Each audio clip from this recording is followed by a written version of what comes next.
I'm going to stand up again. First, let me thank you for your time. I mean, as I looked at the audience today, you were very attentive. I think you were actually listening to what we were saying, which I really appreciate. My whole life has really been about public service. I spent 30 years in the classroom and now 20 years in Annapolis. I care about what's going on in the schools. I care about what's happening in the county. In Annapolis, I spent 4 years on judiciary, where we always had those long hearings that Mr. Grimes talked about.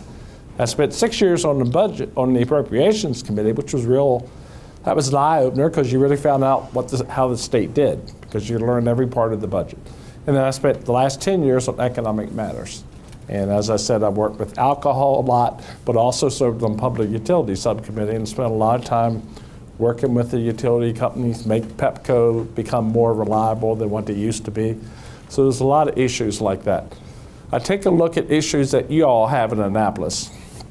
And if you haven't done it, I mean, I think my work ethic and my voting record in Annapolis says a lot about who I am.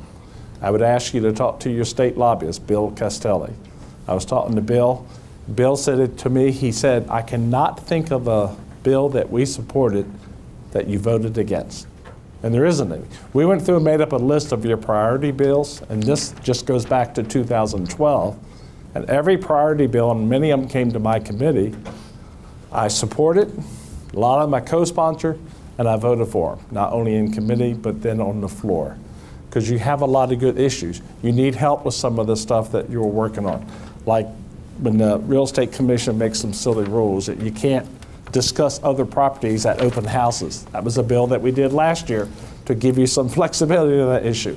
The year before, one about where they wanted you to verify the license status of the service providers. Well, that was a silly idea too.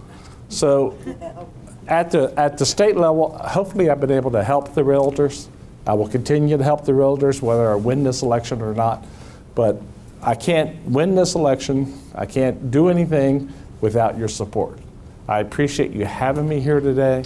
I look forward to talking to you more. If you want to come up, I'm glad to give you my phone numbers. Feel free to call me, email me. Come watch me in Annapolis. That's an eye-opener, not only for me, but just watching Annapolis operate. Come to Annapolis. I will welcome you to come down there. I promise you, if you put me on the council, I will work hard, I will listen to you, and hopefully I'll try to do the right thing. Thank you for your time today. Thank you, Mr. Barkley.